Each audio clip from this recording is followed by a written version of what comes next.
request from your alum, there's no way you can deny that, right? Or you can say no to it. So it's an absolute honor and a pleasure to be here amongst you. I would have loved to do this on campus. I assume none of you are on campus right now, and I just hope and pray that you do get to see the campus at some point in time during this course of yours. Right. So, Ayush, am I allowed to share my screen? I have a small presentation which I'll go through, and then I'll open it up for discussion. Absolutely, you should be allowed to. Let me check. I'm allowed. Oh yeah, I am allowed. I can see. Okay. Is my screen visible? Yes, it is.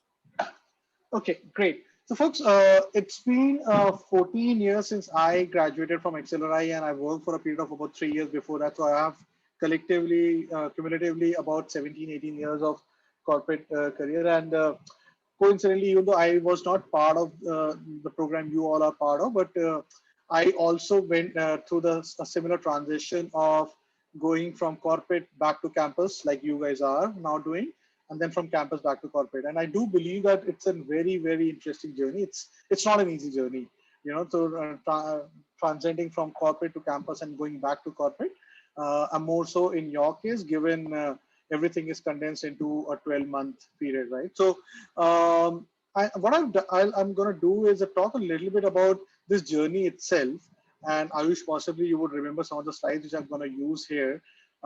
These are very close to me in terms of the thoughts which I'm going to share with you. These are learnings which I've had over the last 15 years of going through this journey myself.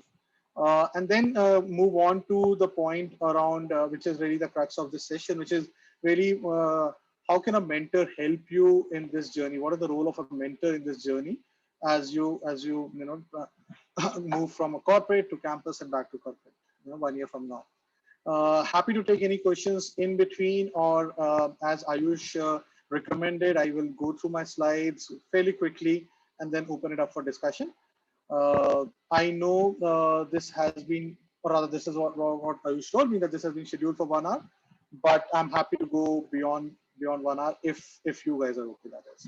I remember, Ayush, in your case, when we did this with your batch, we went for a little over 1.5 hours. So I'm perfectly okay if you guys want to go beyond time as well. Starting at 9 p.m. helps you with that, right? Okay, so without further ado, I'm gonna get into my slides and talk about these following things, right? So I'm gonna talk about the point of departure for all of you. I'm assuming all of you would have at least like 3, 4, 5 or more years of experience. So, and coming back to campus, a prestigious campus, doing this rather rigorous course. So, what really is the point of departure? A common point of departure for all of you.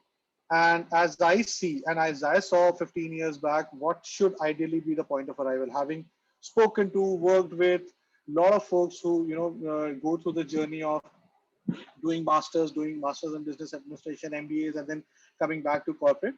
Ideally, what should be your point of arrival 12 months from now? As you move out of this program. Then I'll talk about, which is really the section which I focus a lot on, which is the journey and the investments, right? So 2 years in my case, 1 year in your case, it's going to be a hell of a journey. It will require a lot of investments from your side, and how to make the most of it, right? And what are the key tenets which I believe are essential for you to make the most out of this journey, so that you're close, if not you are achieving your point of arrival. And finally, I will talk about what and how a role of a mentor is so very critical in this journey of yours, right? So that's really what my agenda is. I'm going to move to my first section, which is really the point of departure. And what I'm going to talk about here are some really hard-hitting facts, possibly, and whether we like it or not. And this data is from last year. I have not updated this sheet, this slide. More than 5 lakh MBAs are graduating every year in India. Okay, this is only Indian numbers, by the way, right? And a study suggests that only 7% of the MBA graduates passing out in India every single year are employable, right? Very soon, we're talking about as soon as next year, end of next year, 10% of the current jobs are going to become redundant. I believe that number is quite less. It should be much. It might just be much more than that. Again, a UN report suggests that by 2025, we're going to be the most populous nation in the country with a head count of over 1.4 billion.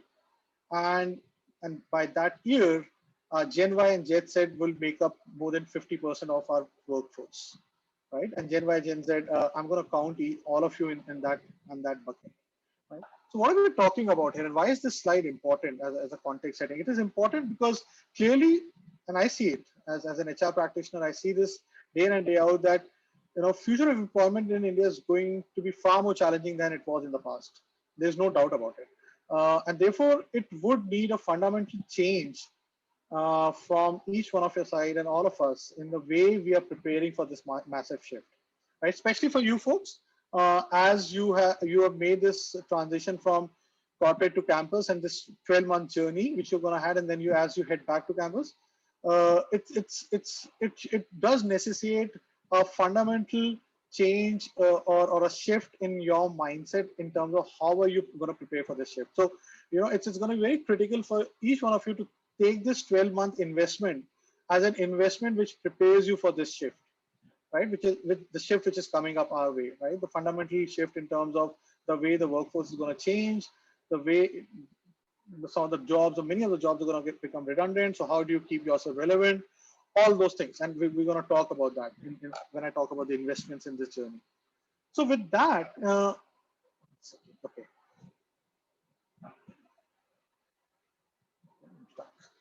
So let's talk about point of arrival, right? If that's the point of departure we're talking about, that's where we are standing today. That's where each one of you is standing today in terms of, seeing what the future in all probability will look like, right? What in my view, and I really like to put this across because this applies to each one of us, ideally should be the point of arrival for each one of you 12 months down the line, as you finish this course of yours. And in my mind, the way to look at this journey of yours is that 12 months down the line, you got to see yourself being recognized as a top talent in your chosen field, whichever field or whichever stream you're going to be making a career in. Navigate through various career options, and that's the beauty of this program, general management program at XLRI, that you're going to have plethora of career options in front of you. It's going to be important and critical 12 months down the line. You are in a far better position to ascertain which career option is the best for you. Not because your neighbor thinks so, not because your parents think so, not because your siblings think so, but because you believe that that's the career option you want to be in, right? So that's the point of arrival you should all aspire to be. If you've already thought about it, if you're already clear about what is that career option for you, great, brilliant, right? You've already ticked at least one box out of the 4 or 5 which I'm going to present here. But rest assured that 12 months down the line, that should be crystal clear in your mind that which path you're going to choose. I was just one thing, because I'm on a slideshow, I can't see participants. Okay, so in case there are any questions, you can interrupt me, and I am happy to take any questions. Is that okay?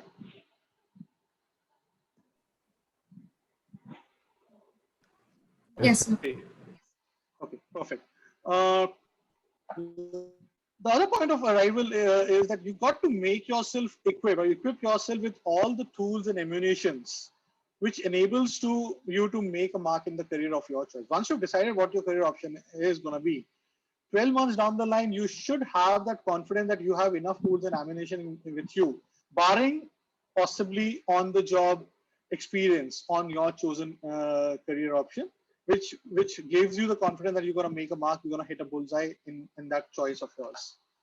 And finally, it's extremely important, and I say this with all humbleness and with all honesty, that ultimately what's absolutely critical is that you got to define success in your own head, by your own lenses. And once you define that, you got to be prepared when the time comes to go down that trajectory of finding success for yourself. The reason I say this is very important is because for bulk of the audience, and that includes me as well, on this call, this is going to be the last formal piece of study which you're going to do. When I say formal, in terms of going to a campus, going through classes, curriculum, holding and getting a degree, and so on and so forth, right? I'm the last person to say that the learning will stop after this, but this is going to be the last formal education each one of us, or most of you are going to go through, right?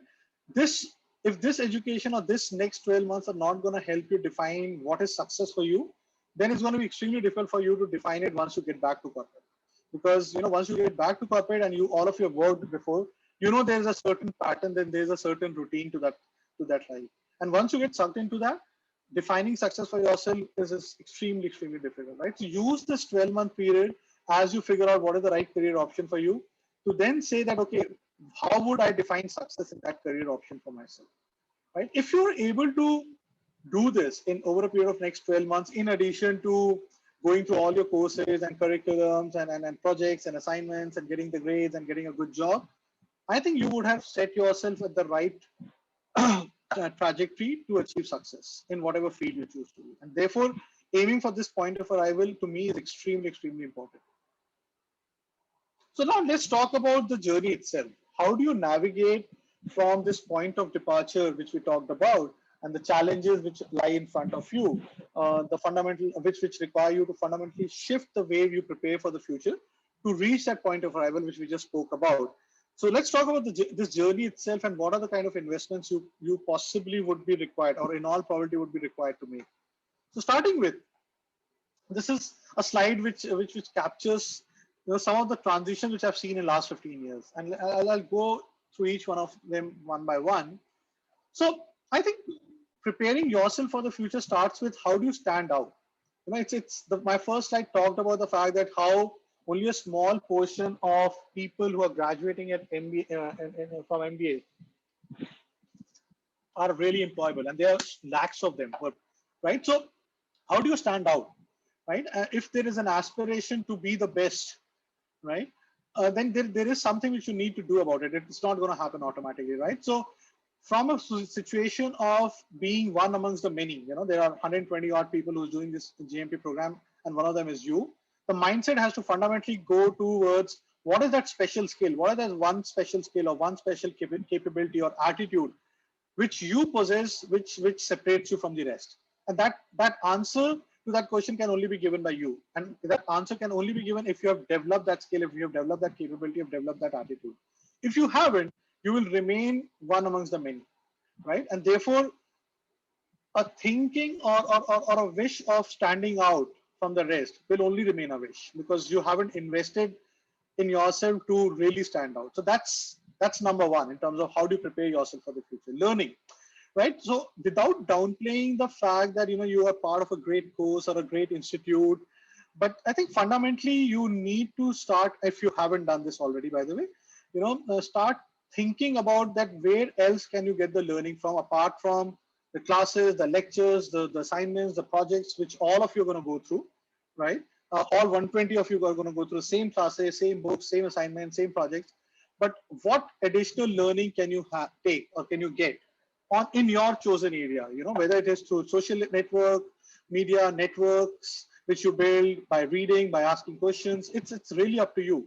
The point over here is that if you're happy with the learning which every single person is going through, you're not giving yourself a chance to stand out. And if you're not giving a chance for yourself to stand out, that number one point on point of arrival, which is really being identified as a top talent, goes out of the window. It just cannot happen, right? You cannot be a top talent if you're not standing out. Adaptability is the third point, right? And this really links to the first slide which I talked about. The world is changing, and changing very, very fast. In fact, the corporate world, which all of you have left behind 2 weeks back, is going to be drastically different in is in as little as a 12-month period, right? So by the time you get back to corporate world, rest assured it's going to be a very different world compared to what we are seeing today. And I'm not just talking about the fact that everybody's, or pretty much most of us are working virtually in the COVID times. I'm talking way beyond that as well, right? So how do you proactively anticipate and ready yourself for the change? And when I say change, I'm really talking about the change required in your profession, in your career. What are the kind of changes which you're seeing in your career, choice of career which you have chosen for yourself, whether it's finance, supply chain, operations, IT, HR, whatever may be the case. You got to be proactive. If you're only reacting to the change, you're again not going to stand out. Pretty much 99% of the population just reacts to the change. If you have to be in that 1%, you got to be proactive about anticipating and readying yourself for that change. Responding, right? How do you respond to queries and questions? Because as you move out of this program 12 months down the line, you will suddenly find yourself in a situation wherein instead of you asking questions most of the times, you will be required to answer questions of your seniors, of your subordinates, of your team members, of your peers, right? And that's what this program will give to you. Suddenly, the kind of roles which you will be taking up in organizations will demand you to respond. So how do you learn the art of sharing and being accessible is very, very important to prepare yourself for the future. Finally, talking about movements, right? So I've seen, and this again from purely from my experience of being in this profession for 14, 15 years, hear a lot of people talk about, okay, what is company doing, or what is the company's career path? How is company going to help me in moving from, say, level A to level B? I think that those days are gone now, right? It's up to us, up to you, up to every single person, professional, to take charge of their own career, right? So you need to figure out where you want to navigate and where you want to take your career. And once you do that, through learning, through adaptability, through learning new skills, you need to figure out a way how do you navigate through that point of arrival in your career. So if the moot point here is that do not be dependent on one person, one organization, or a group of people to help you reach or help you understand where you want to take your career. That is something which you need to figure out, and then you need to navigate through your journey, which also means if you have to take certain amount of risk, you do that because that's ultimately your career. And finally, I'm going to talk about a chosen path. See, at some point of time, we all possibly have gone through peer pressure, have gone through this mentality called the herd mentality. Let's do an engineering. I mean, I'm the first one to raise my hand and say that I did engineering because everybody around me was doing engineering, or because my dad asked me to do engineering, right? I think, ultimately what is going to define your success and going to prepare you for the future is finding your own calling. I know it's easier said than done, but preparing yourself for the future cannot be done if you are not constantly asking this question to yourself that, okay, what's your calling and what is it that excites you? What is it that is aspirational for you? And then going after it. That's super critical. So that's how you prepare for the future. And let's then talk about then how do you prepare, right? By focusing on the right levers. Without going too much into the Gyan, but I'm really going to talk about the ones which are in green. They may seem very obvious, but I'm going to touch upon this, and I do feel these are extremely important because they have helped me in my career for a lot. So some of these are reading more. And why I say reading more, I'm not talking about fiction here. I'm not talking only about course books here. I'm just talking about generally reading and be more aware about your world, world surrounding you, right? And the reason I say that is because going back to my first slide, this world is changing and changing very, very fast. If you need to have a skill set or an attitude which differentiates you from others or which prepares you from for the changes which are coming up, there is no better way to anticipate that change but by reading, right? Practice public speaking. Suddenly 12 months down the line, you will see, as I said, you'll be required to, you'll be put in a position where you'll be required to provide answers rather than ask questions, right? And your ability to provide clarity to people, your ability to convince people, your ability to what should I say?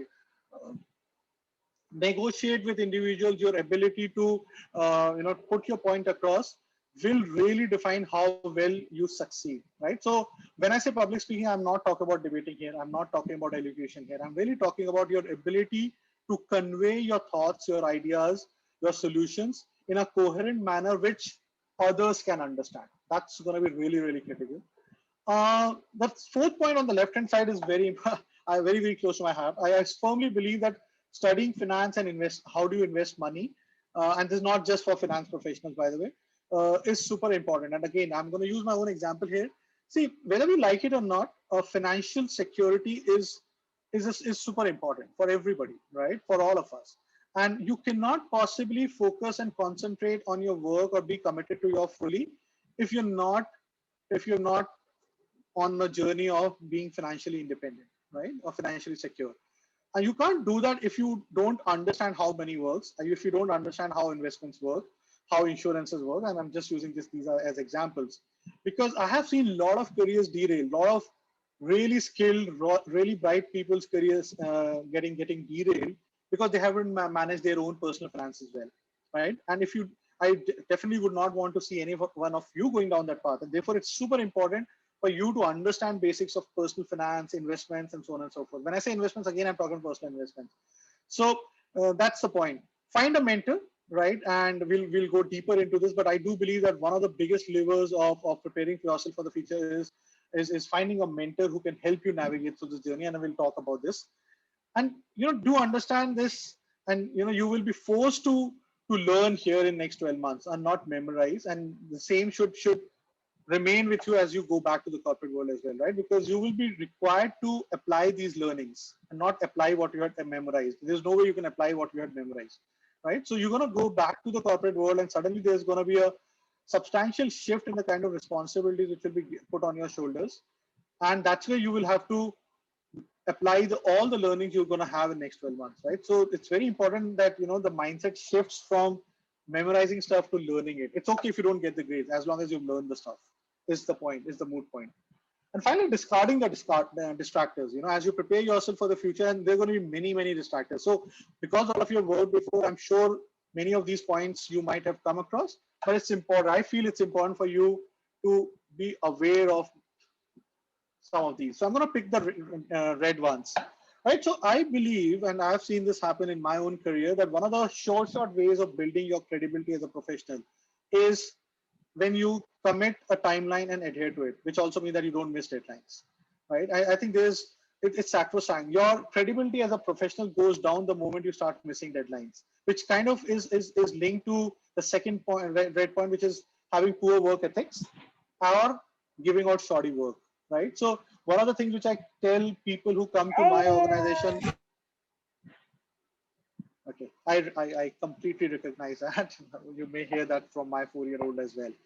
Okay, so poor work ethics, quality. Now, quality of work, I mean, you got to feel proud about the quality of work which you dish out, right? And I say this to pretty much every single member in my team who comes and joins me or in my organization, that if all of us do what is expected out of us, or if we hit 100% of expectation, that's not a great job. That's just possibly a hygiene, right? Your endeavor should be to go beyond what is expected, and that's what quality means, right?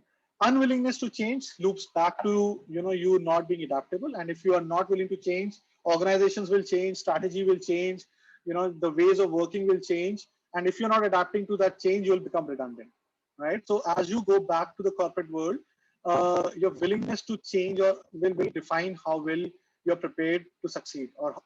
And finally, unable to be self-taught. Again, very similar to the point which I mentioned earlier, that do not be reliant only on your organization, only on your manager, only on your training department to learn new skills, to equip yourself for what's coming up in future. You need to have the ability to figure out what is needed to be learned in your profession, in your career choice, and then go down that path. And there are enough and more resources. I mean, unlike 15, 16 years back when I passed out and went back to the corporate world, we have enough resources now to go on the journey of teaching ourselves on the skills which are required for us in future.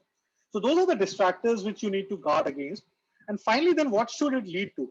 I firmly believe that it should ultimately lead to defining your essence. Now, this defining of your essence will not happen overnight. I mean, I am still on my journey of defining my essence, but I have figured out that ultimately it will boil down to one or more of these three things. And what these are, right? Ultimately, if your essence doesn't consist of you wanting to be the best, you wanting to leave behind your legacy, or you working to on your sphere of influence. And let's quickly take a look at that. If you're not focusing on one or more of these, then somewhere down the line you are actually shooting much or punching much below your weight. You're not defining, or you're not creating a career which possibly you will be proud of at the end of that career. And let me just talk about that.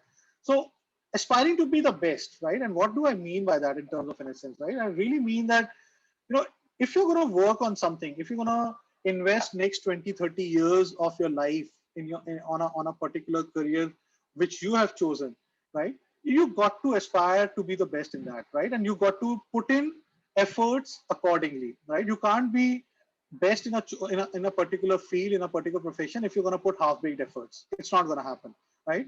And if you're going to put in half-baked effort, if you're not going to be aspiring to be the best in your chosen profession, then somewhere down the line you will realize that you're actually wasting your time, and that puts in a lot of frustration in anybody's mind. I've seen that happening to a lot of professionals.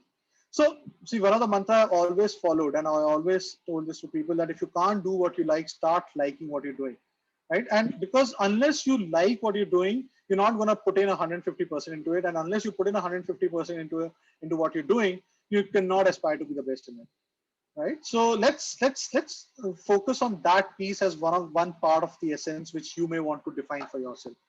Second one, which is really around how do you create your legacy, right?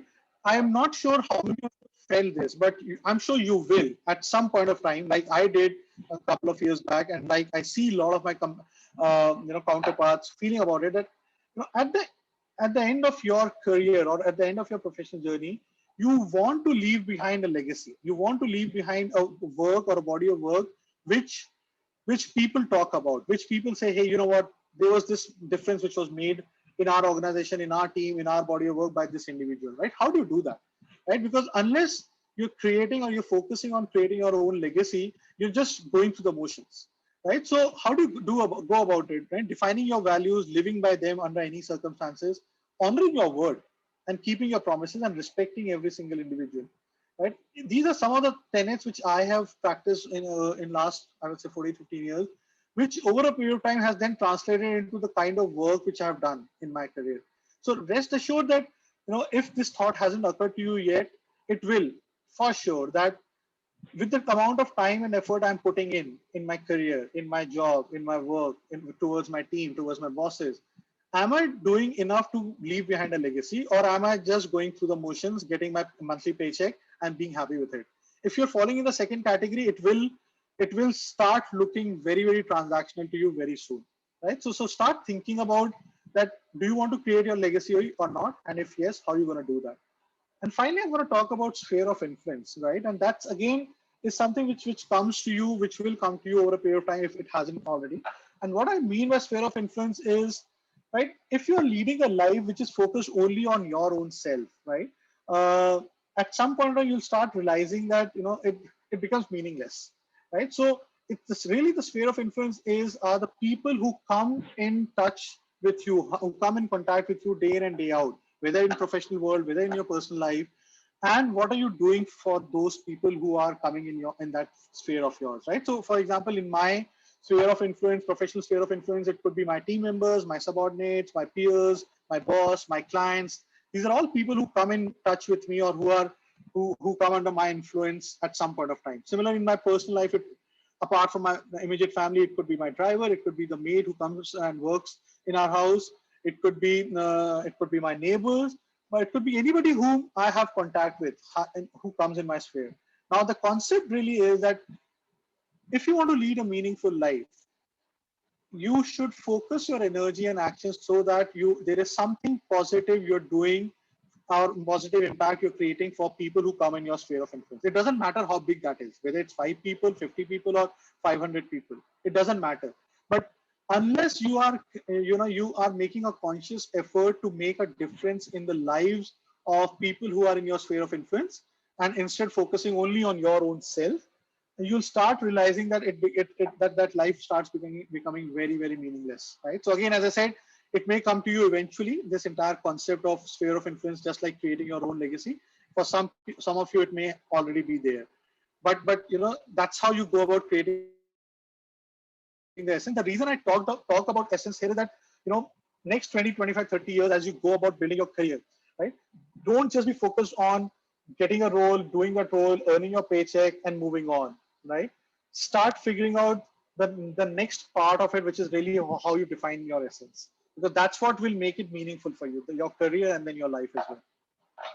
And finally, I'll go to the fourth section, which is really in all of this, right? I mean, I talked about point of departure to point of arrival. I talked about how do you prepare yourself for future, focusing on right levers, and negating the distractors. In all of this journey, it's not going to be an easy, straightforward journey. There's a lot to be done, and there's going to be a lot of challenges. There's going to be a lot of crests and troughs that you're going to come in your careers. How does, or what is the role of a mentor in this journey, and how does having a mentor helps you navigate this journey? So a mentor-mentee relationship, what's in it for me, first of all, right? Why are we even talking about it?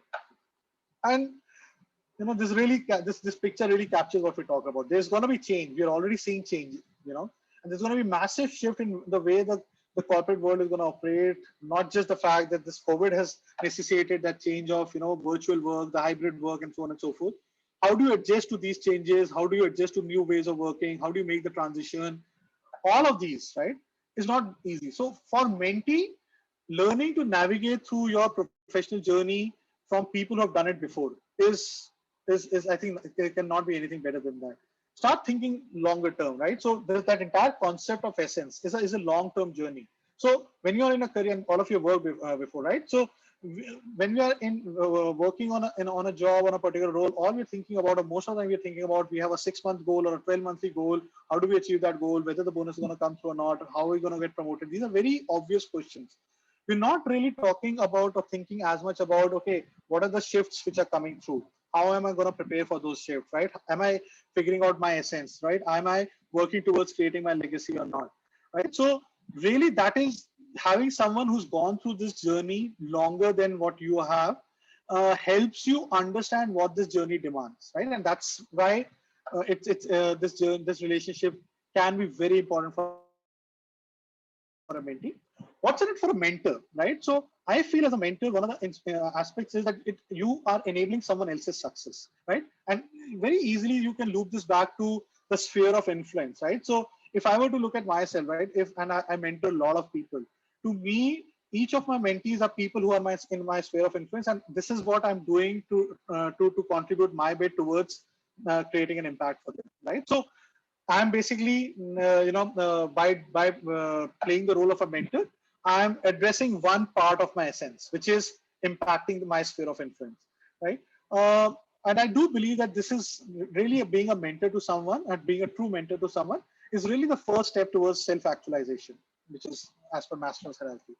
And finally, organization, not going to go deep into this, but higher engagement, more retention, stronger organization, if there is a very strong mentor-mentee relationship in an organization.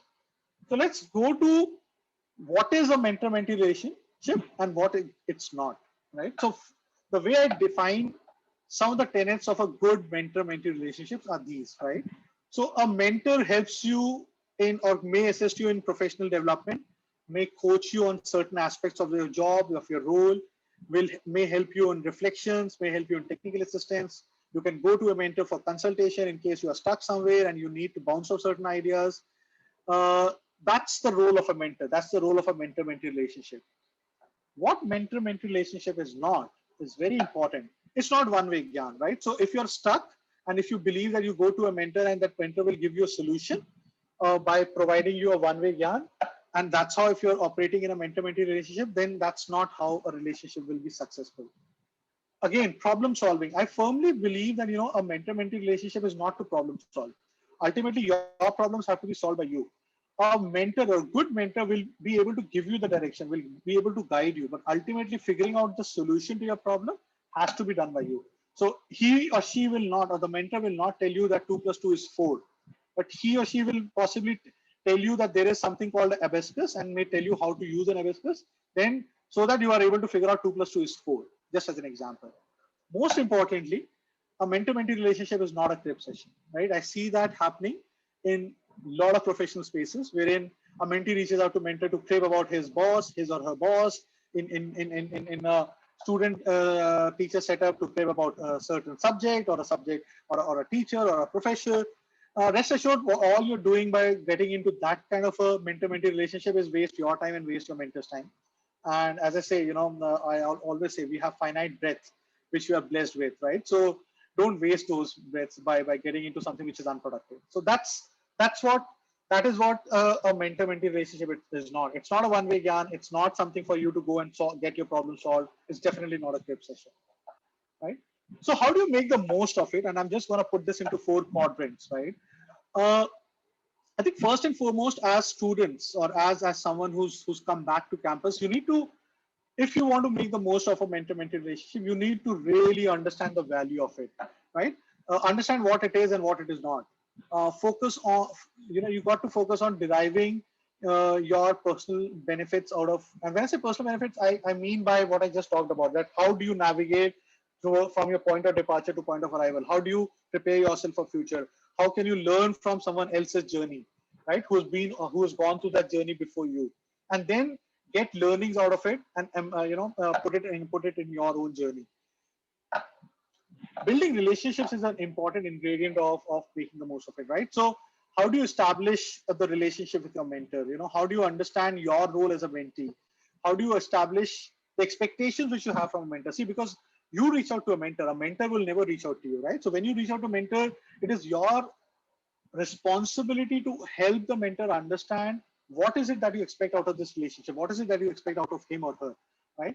And that kind of links with the next point as well, that defining the goals for the relationship. You can't possibly think that the mentor will be able to navigate or help you navigate through every single step of your journey. No, that's not going to happen, right? So defining based on the profile of the mentor, based on the things which you want to learn from that mentor, you need to define exactly what are the goals from that relationship which you're entering into. And see, ultimately, any relationship has to be built on trust, right? So if you don't trust your mentor, there's no point getting into this relationship, right? So once you've decided, okay, this is the person I want to be mentored by, you need to trust that person and trust that relationship to derive maximum benefits out of it.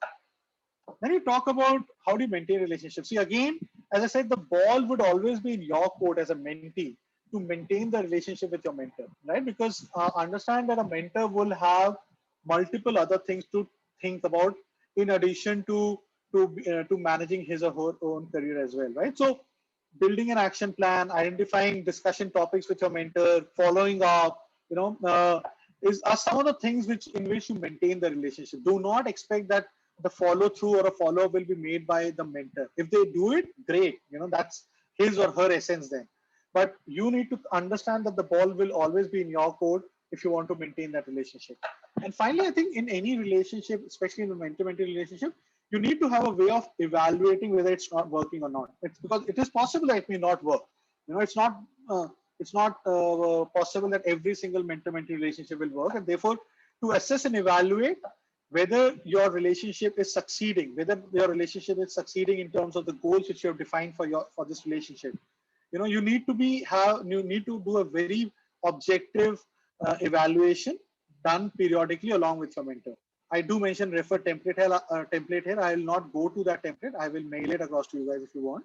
But yeah, you can create your own template as well in case you want to see and evaluate whether you are moving in the trajectory in which you want to achieve your personal goals in a mentor-mentee relationship. A very important point, because last thing you would want to do is continue with a mentor-mentee relationship when it's not yielding any results for you. All right. So with that, I'm going to conclude with a point which may sound a little philosophical, but I firmly believe that the world is changing and changing at a very fast pace. We all have seen that in the last 12 months. Nobody would have expected that we would be doing a session like this with 120 people on a call sitting virtual, right? I never expected that for 12, 15 months of my journey as a professional, and I play the role of a consultant or oblique advisor to entrepreneurs in my portfolio organizations. I never imagined that I will be doing all of that virtually, right? So it's changing and changing rapidly. We don't even know what the world will look like on the other side of this COVID challenge, right? So it's important that you take charge of your life in journal and career in particular. You need to understand that you are responsible for your career. No one else is. Not your teacher, not your professor, not your sibling, not your parents, not your boss, not your organization. It is you. You need to understand that. And therefore, once you understand that, you will automatically start focusing on the right levers, and you'll start discarding the distractors. You'll also make sure that you find a mentor for yourself once you take charge of your career and your life in general. And finally, I think it's important that in the long run, you aspire to be the best in your chosen career, look to build your legacy, and make a difference in your sphere of influence. Because ultimately, that is what is going to define, or that is how we define, or I define, a really successful career stroke life.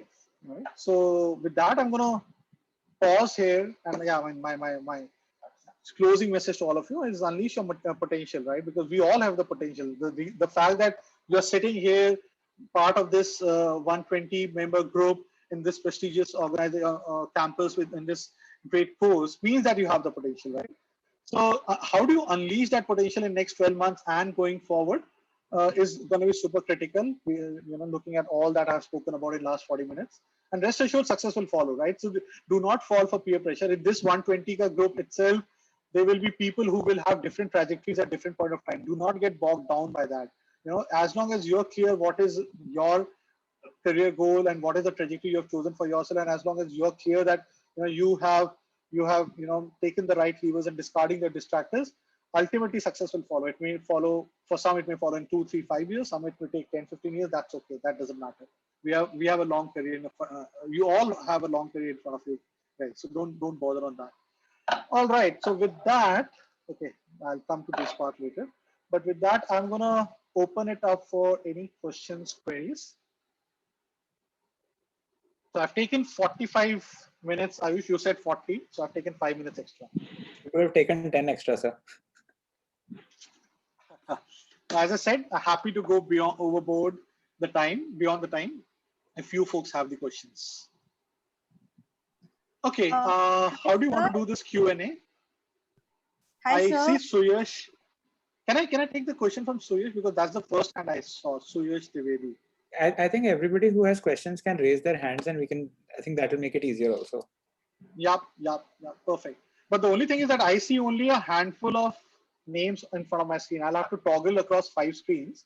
So yeah, let's try and do this. Suyash, why don't you go ahead? Thank you, sir. Thank you so much for having this session on a Friday evening. I understand for us students, it's fine, but for you and your child to, spend this bonding time with us, really thankful No. for that. I made sure Meher goes off to sleep at 8 o'clock today. So I'll ask a question from your industry service area only.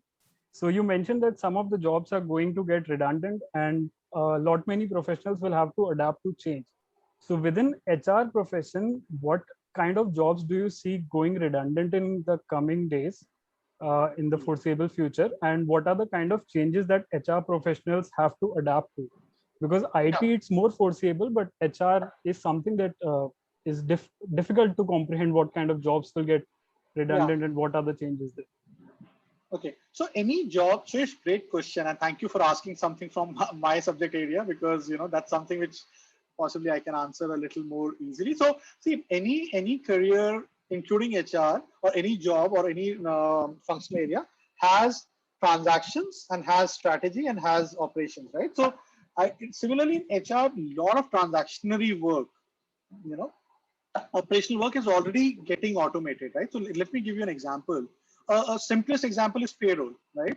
When I started my career as an HR professional 15 years back with Aditya Birla Group, I remember the payroll team, the in-house payroll team at Aditya Birla Group used to be about 40 people, 45 people.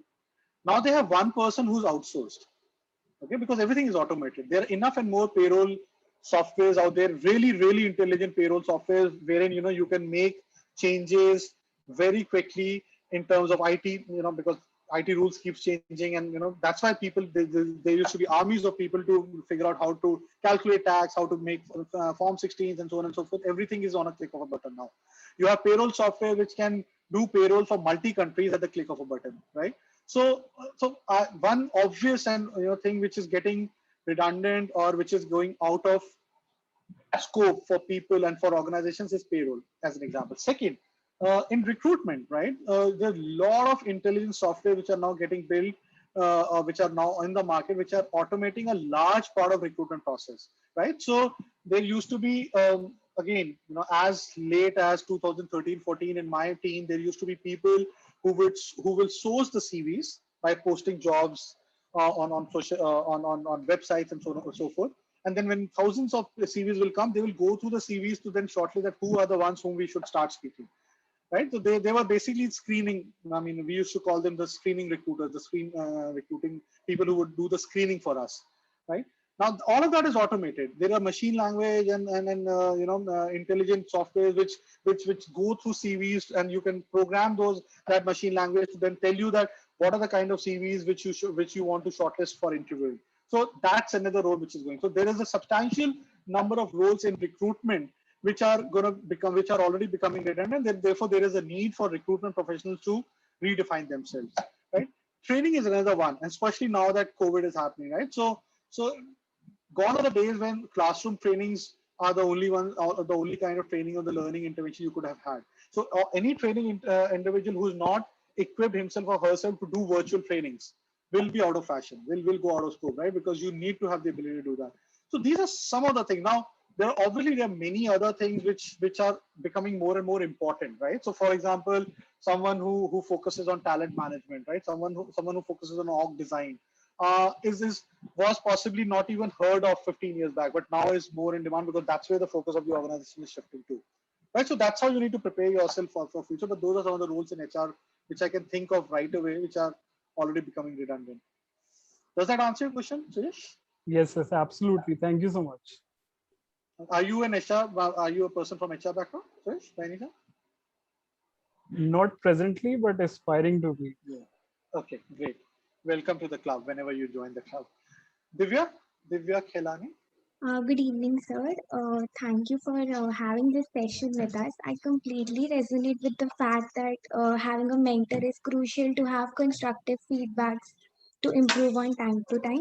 So my question is regarding the mentor-mentee relationship. So from the point of view of the mentor, how does a mentor make sure that the feedback they are giving is constructive?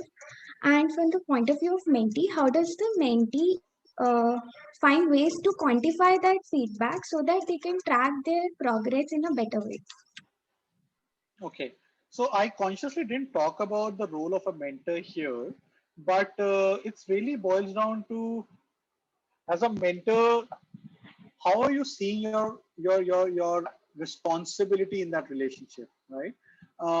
Is really where what defines. So I firmly believe that you can't force a mentor-mentee relationship. For example, I firmly believe that you cannot force someone to become a mentor, or for that matter, someone to become a mentee to a person. You cannot. It has to come from within, right? So, like for example, one of my first mentors, who still remains my mentor, is a lady who was coaching or doing a training intervention in my organization in 2009. You know, I was someone with about 3 years of experience, and I was participating in that training program. I went through the training program, and I just felt the need to go and speak to her, just like that, after the training program. So I went up to her, I asked for her contact details, and then I got in touch with her afterwards. And then, general, we just spoke, and then after one conversation, another conversation, third conversation, and by the third or fourth conversation, I just felt that, and that is very senior lady, by the way, right? I just felt that she's the person who's had a journey which I aspire to go down, right? She has achieved in life which I want to achieve 15, 20 years down the line. She's the person from whom I can learn a lot, right? And she's the person who possibly can help me navigate through my journey. And those are things which comes from within. I mean, I honestly I really cannot still put a formula to it that, okay, what went through my head during those 3-4 conversations. But fact of the matter is that once I was clear that, hey, you know what, I want to build a relationship, a mentor-mentee relationship with her, and I have never called her a mentor, by the way. I just reached out to her and said, here, you know what, would it be okay for you if I continue to reach out to you on a periodical basis, just to bounce off my ideas, just to bounce off my things going through my head as I navigate through my career? And she said yes, right? She didn't say yes immediately. She said, okay, let me think through this. And she came back within 24 hours and she said yes. And this journey is now has been 12 years now, right? So I think as a mentor, when you commit to mentor someone, you need to understand that you're taking up a responsibility on your head. And the responsibility is that a person who wishes or aspires to go down a certain journey, and maybe a journey like yours, right, is almost looking up to you to help him or her navigate through the journey, right? So if you do not understand that responsibility, then you shouldn't become a mentor, right? I mean, I say this in all the organizations I'm part of, right? And a lot of companies and organizations you all have worked for, start this mentor-mentee program with a lot of fanfare, force-fed people as mentors, force-fed people as mentees. I discourage that. I do not agree to that concept at all, right? In fact, contrary to popular view, I do not believe in a formal mentor-mentee relationship at all.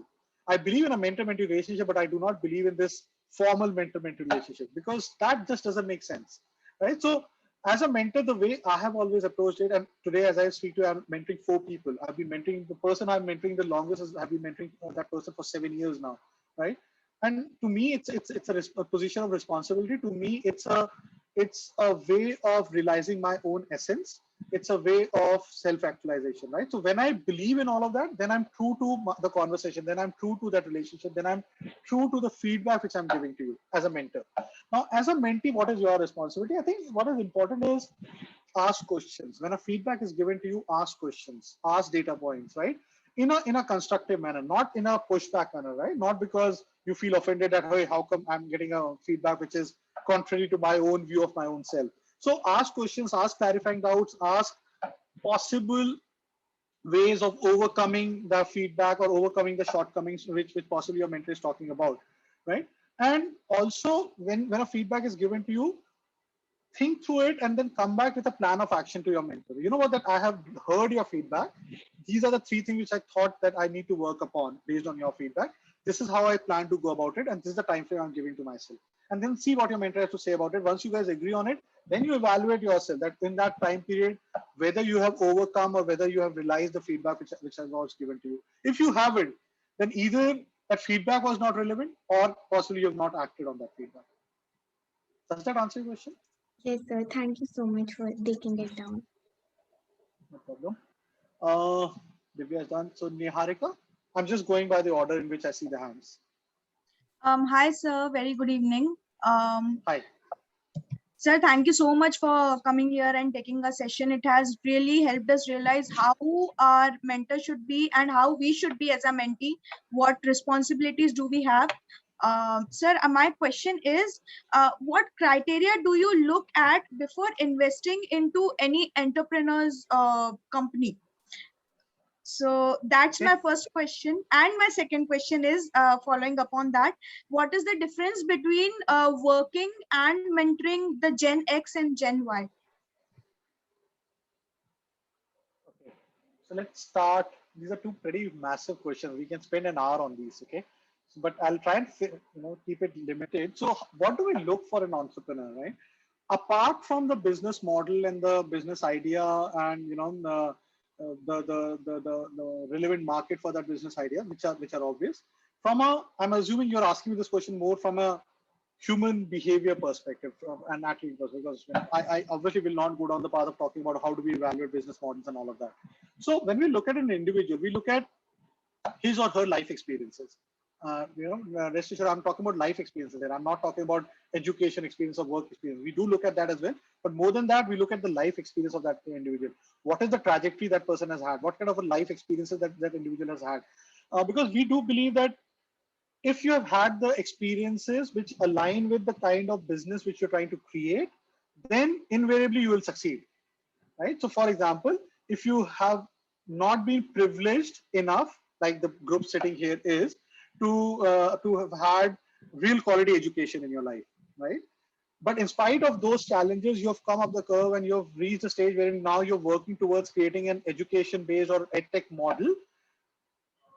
We believe that there is a high likelihood that you'll succeed because you've gone through that life experience of not having quality education and you're trying to solve for it, right? So that's one. Second, we look at is the integrity, right? And when I say integrity, I'm not just talking about financial integrity. We're talking about how true that individual is towards that business which he or she is trying to create. Is he here only to create an X amount of money and scoot out? Or is he here to really create an impact? See, we are an impact investment firm, right? So for us, impact is really central to everything which we do.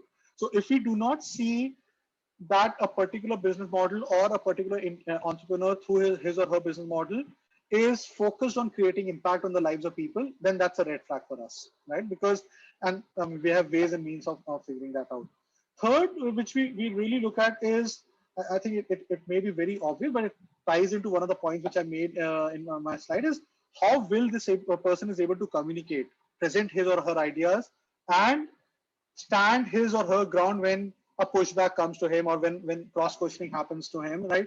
Because you may have the best of ideas, but if you're not able to convince or communicate those ideas to a bunch of people, how are you going to succeed, right? So that's the third one which I would say.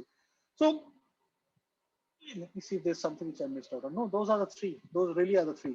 And I won't say that we don't look at the professional journey of the individual. We definitely look at that as well. But the more weightage is on these 3 points.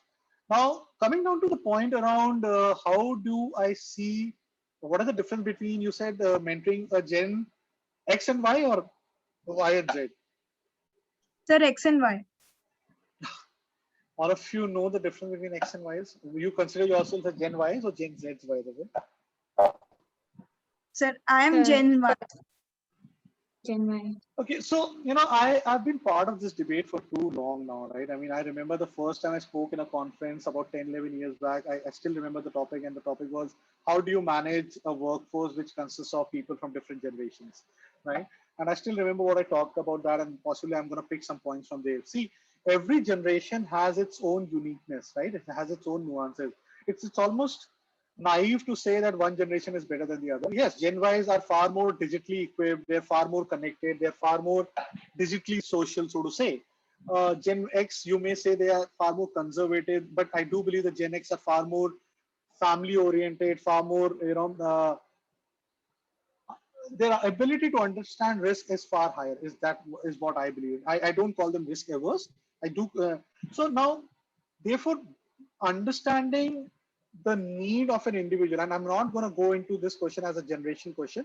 A mentor-mentee relationship will only be successful when, as a mentor, you understand the real needs of that individual, and that real need of the individual stems from his or her aspirations, his or her challenges to reach those aspirations, the roadblocks which he or she may face, or the blind spot which that person may have. Now, if you're able to figure out these 3 or 4 things in an individual, irrespective of which generation that individual comes in from, then you will be able to play the role of a mentor that well. But if you're not able to figure this, if I'm not able to figure that why is Niharika coming to me as a mentee, if I don't understand your aspiration, if I don't understand your challenges, if I don't understand your roadblocks, if I don't understand your pain points or blind spot, there is no way I can be a mentor to you. Right now, that would hold true whether you are a Gen Y or a Gen X. See, the answer to each of these 4 questions will differ or may differ from generation to generation, right? An aspiration of a Gen Y may be different from an aspiration of a Gen X, right? So, but these 4 questions are the ones which I would look at, or I look at when I play the role of a mentor to do justice to that relationship. Let me put it that way. Okay. Yes, sir. Nirdesh, no, you're welcome. Nirdesh Shukla. Yeah, good evening, sir.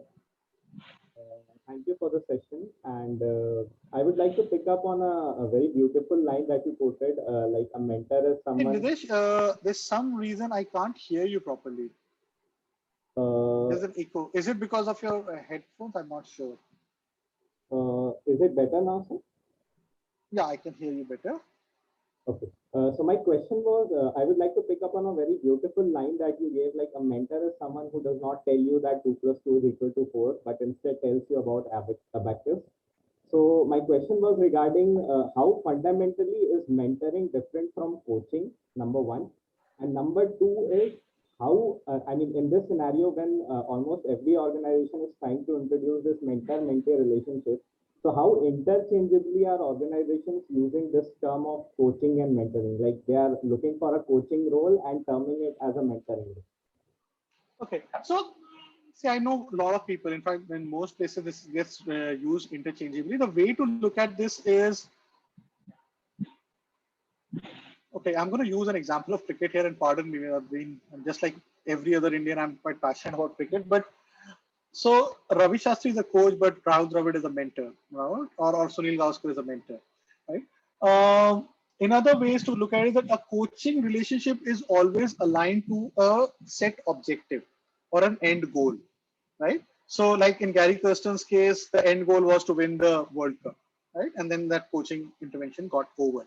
Or if some of you have gone through coaching for while preparing for your engineering or graduation or MBA entrance exams, that coaching has an end goal, which is to help you navigate or achieve success in that competitive exam. That's a coach. I mean, so a coach is always working towards a specific end goal, right? And he's going to equip you with tricks and train you and equip you to navigate or you achieve that end goal, right? So that's what a coach will do. So coach will give you solutions or will give you tricks and techniques to achieve your goals. That's what a coach would always end up doing. A mentor-mentee relationship, on the other hand, is quite fuzzy in that sense, right? So you have objectives they define. You have, it's much longer term, first of all. Okay, so like I give my example, I have a mentor who's been a mentor for 12 years. I've never had an end goal there. Hey, you know what? That I want to be at Omidyar Network 12 years down the line. That's not what I told her when I became a mentee to her, right? So a mentor-mentee relationship is an ongoing relation. It's ideally an ongoing relationship, which helps you in your journey. And in that journey, at different point of time, you will have different objectives, different goals, right? That person may help you navigate through that journey to reach that goal as well. But invariably, and may end up giving you some tips and tricks and techniques to achieve that goal as well. But that's not mandated in a mentor-mentee relationship. Like to my mentor, I've never asked that, hey, you know what? How should I do this, right? How should I create this training program, right? I have never asked for that, because I think for that, either I learn on my own, right? So I have gone through and said, hey, you know what? I'm stuck. I'm creating a training program for these CXOs, and the training program was on this subject. I have done this. I'm stuck here, right? What do you think? Where am I getting stuck, or why am I getting stuck? And then she will give me some guidance around it, and then I'll figure out. So a mentor-mentee relationship in that sense is much more longer term, is much more fuzzier in that sense, doesn't have an end goal defined. That end goal or end goalpost will keep changing, and then that's really how it is. But in a coaching relationship, you will always have an end goal.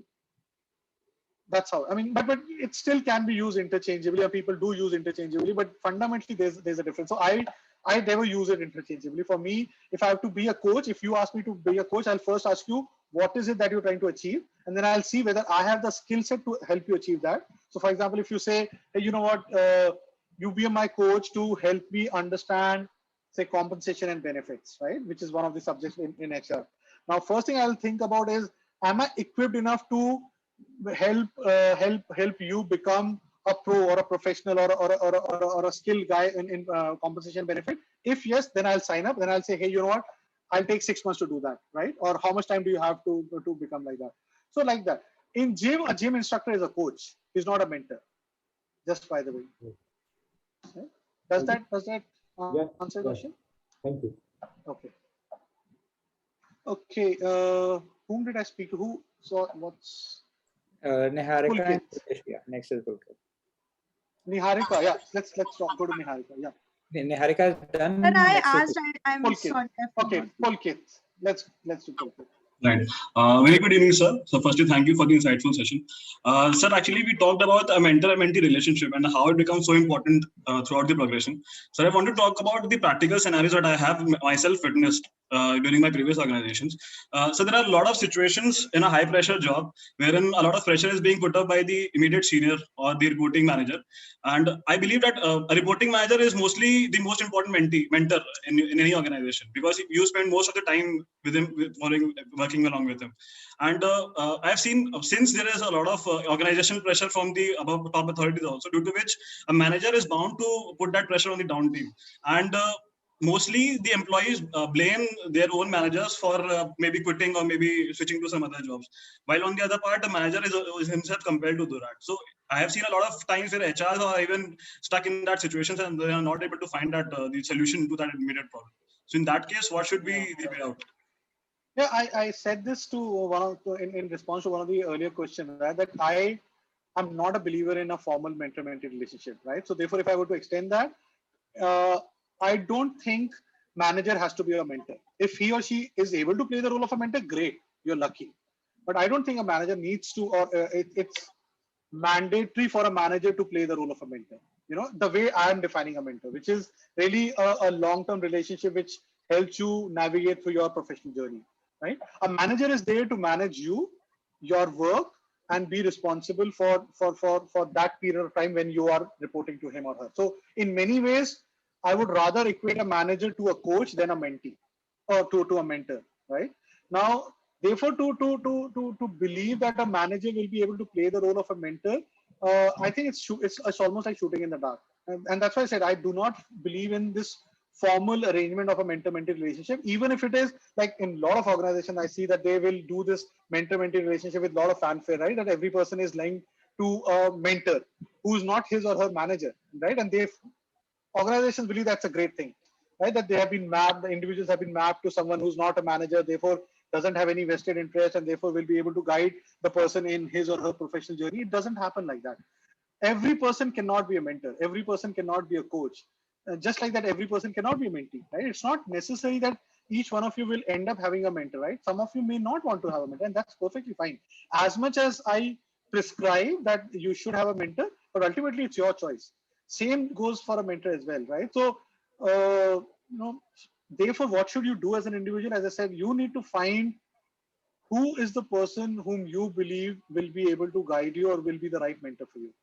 If that person is your manager, great. If that person is someone in your organization, great. If that person is outside your organization, even better. But it's your choice, right? So do not expect your manager to be your mentor. Let me put it this way.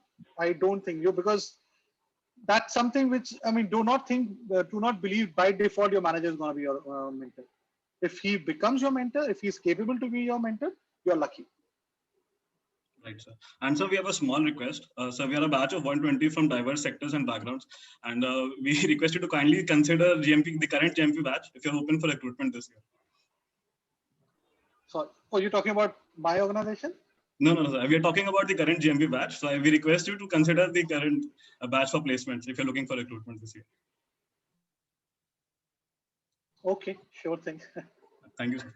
All right. Bhavya Yadav. Hello, sir. So thank you for such an enriching session. So I have a question, like you talked about mentor and mentee relationship. So like if I change a field or that mentor is no more responding or like positively or the relationship is not as good, then how to move out of that mentor-mentee relationship and how to move to another mentor? So I'm just going to rephrase your question because your voice was quite feeble. So just tell me if I've understood your question correctly. Essentially, you're asking me that how do you move out of a mentor-mentee relationship if it's not working out for you? Right. In what context? I mean, see, I have always believed that you need to choose your mentor. A mentor who's forced upon you is not a mentor, really. So if you're asking this question in context of being in an organization wherein a mentor has been assigned to you and therefore you need to manage that relationship, I think it's fairly, and you don't believe in the value of that relationship, then it's very easy to move out of the relationship, right? So at best, what will happen is that you may need to show up once a month or once in 2 months in a mentor-mentee relationship, right? Now, whether you take any of that feedback, whether you take anything out of that relationship or not, that's your choice, right? But if it's an informal mentor-mentee relationship which has not been forced upon you, the kind which I am in, right? I chose my mentor, right? So it's up to me to decide whether I want to continue or not. My mentor did not come to me that, hey, you know what, Saurabh, I want to mentor you. No, I chose her, right? I went up to her and said that, will it be okay for you to be my guiding light as I go through this journey of mine? And she said, yes. Now, at some point of time, it may happen that she may say, you know what, I'm not able to devote time, or I don't have the bandwidth. That's one way in which a mentor may say, hey, you know what, I can't do this anymore. Or if you believe that you don't have the time, energy, bandwidth, or the need to be mentored, you just tell the person that, hey, you know what, we've had this journey. Like if tomorrow, if I have to go back to my mentor and say that I don't want to continue any further, then the basic respect for that individual in my mind would be so that I go to that person, thank her for the contribution she's made in last 12, 13 years, and then tell her that, this is it. I don't possibly need to be coming back to you. But rest assured, it hasn't happened to me till now, by the way. Both as a mentor and as a mentee, it hasn't happened to me. I've been mentoring 4 people for almost 7, 8 years now, and they haven't come back to me saying that they don't want me to be a mentor. I have been mentored by this lady for last 12, 13 years. I haven't come across. So when you choose your own mentor, right, I don't think it is going to come to you so easily that you want to move out of that relationship. But if you want to, then just speak to that individual and then move out. Sure, thank you. Can we go to Utkarsh? Hello, sir. Am I audible? Yes, I can hear you. Thank you, sir. Actually, my video is not working, so please bear with. Thank you, sir. So first of all, thanks a lot for the session and sir going ahead and sharing across the value of mentor and mentee. Obviously, sir, in every stage of life, I believe a mentor is required, starting from the kindergarten, because that's the first shaping step. Coming to the point, so the question I am asking is that we have situations that we have have to take an abrupt decision or a career choice, and it's completely a dark room, black box we have to step in, and we need a trustworthy advice at that time. Now, if we're out of options on that scope, like for example, I'm in IT, if I go into something mechanical and I don't have a mentor at that time, so how can I basically judge a person who can be a good mentor or somebody who has a vested interest or a demagogue? That's precisely the question is, sir. Any tips for that? Of course, it's not a science. It's really an art, right? So the reason I gave my own example of how I chose a mentor, right? I came across this lady in a training program in which I was a participant. I loved what she told, what she said in that training program, but more than that, what I loved is her own introduction about herself, her own journey, right? And then that's what helped pushed me to go and have a word with her after the training program, and then 3-4 more open-ended conversations followed after that. It's only after those conversations then when I felt that, hey, you know what, there is so much more meaning, there's so much more positivity, there's so much more guidance I can get from her as I go through my journey, is when I popped up the question to her that, hey, would you mind being a mentor to me, right? So it's really, pardon me for using this example, I don't have a better example. It's almost like how do you get into a relationship, right? And what clicks? I can talk about a personal relationship. I can talk about recruitment as well. So as much as I truly believe in the science of recruitment, I also firmly believe that the final 5%, right? You can have 95% of the decision making in recruitment, in hiring a person. You can have 95% of the decision around science. You can build science around it.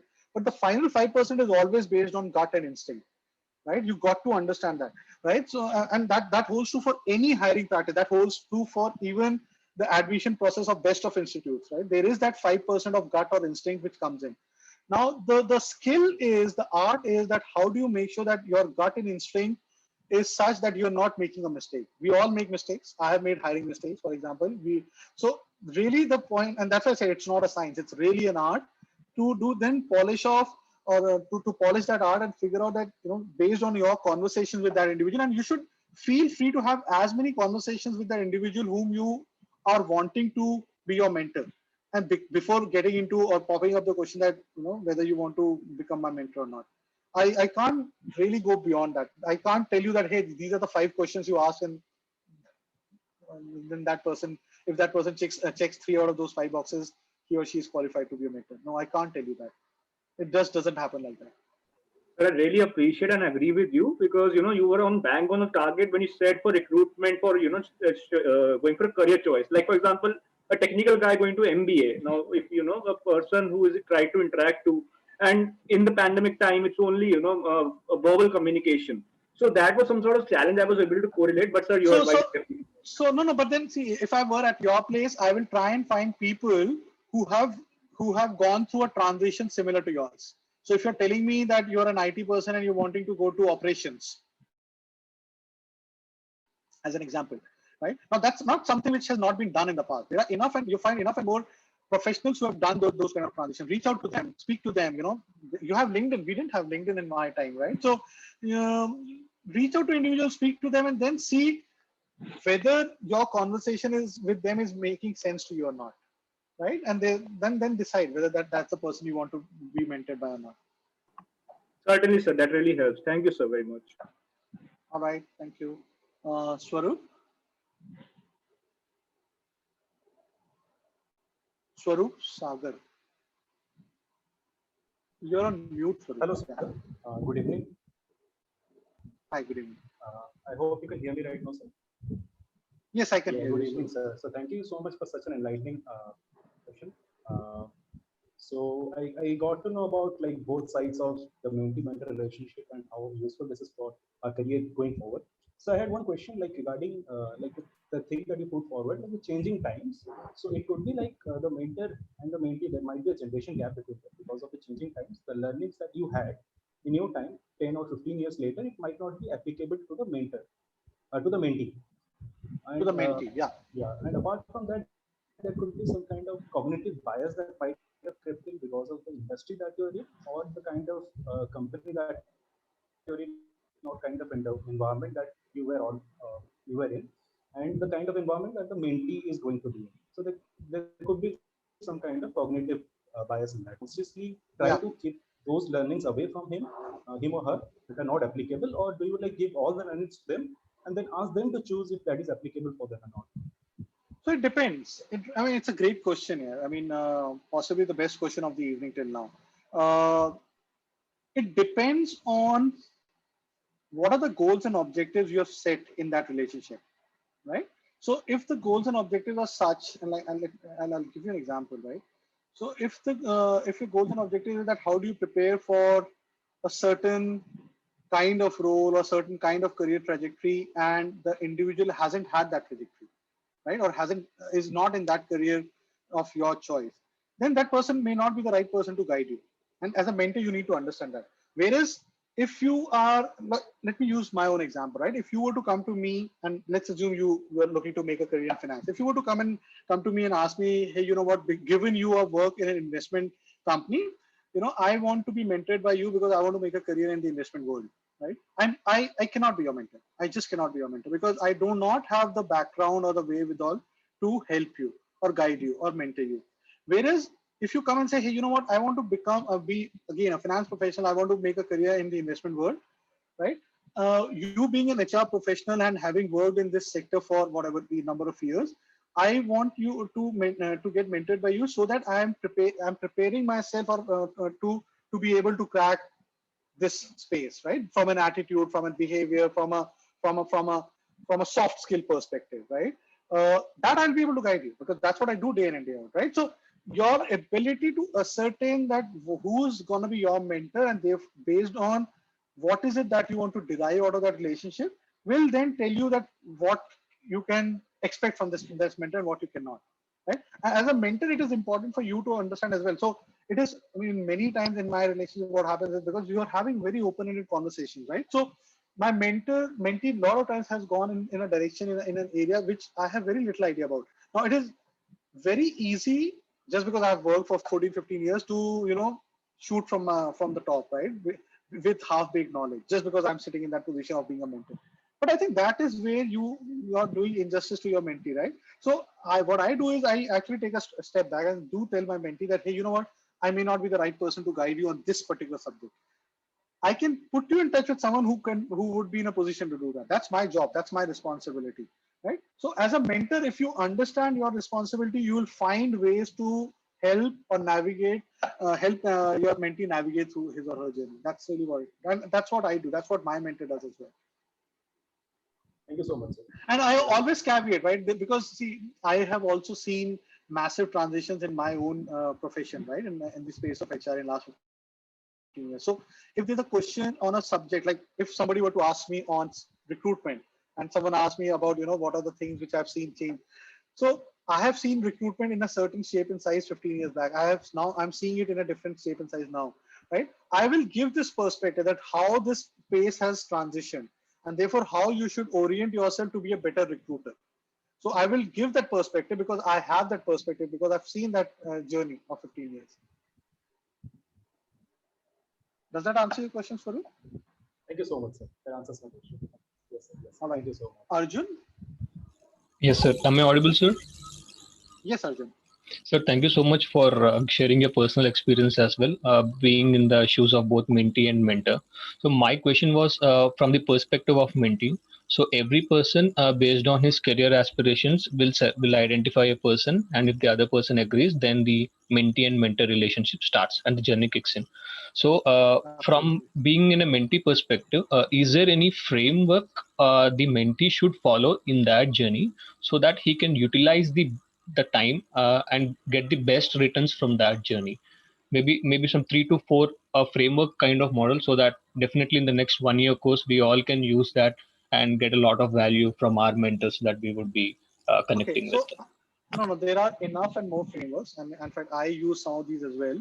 Is it okay if I mail this across to either Ayush or Professor Gurmurthy, and then they can circulate it to the entire batch? Absolutely, sir. No, sir, absolutely. Yeah, let's do absolutely, that. Sir. It's so Ayush, if you could drop me a mail after the session to share some mentoring frameworks, I'm going to do that. Right? Absolutely. Perfect, sir. Thank you so much for the great answer. Thank you. All right. Okay, so we are down to Piyush. Hi, sir. Am I audible? Yes, Piyush, I can hear you. Yeah. So, sir, this is more. My question is more with respect to HR and human capital. So, with the Omidyar network, you have worked closely with so many for-profit entrepreneurs and also non-profits, right? They have a wide range of impact, like businesses that you work with. So, how do you tailor your approach as an HR professional towards such diverse sectors? Like when you deal with all these multiple companies, right? How do you find maybe common ground between them? That was one question. And also the second thing was how do you maybe enable learning to happen between these? Because I'm very interested in cross-organization learning. So enable learning where? Learning where? Sorry, I didn't get that amongst second. these organizations, different organizations within the network. Oh, okay. So first one, very interesting question actually, very interesting question. So essentially, you're talking about how do I see the HR or people challenges in a diverse set of industries in for-profit, non-profit world. See, there are certain aspects of people practices which do not change irrespective of which industry you are in, right?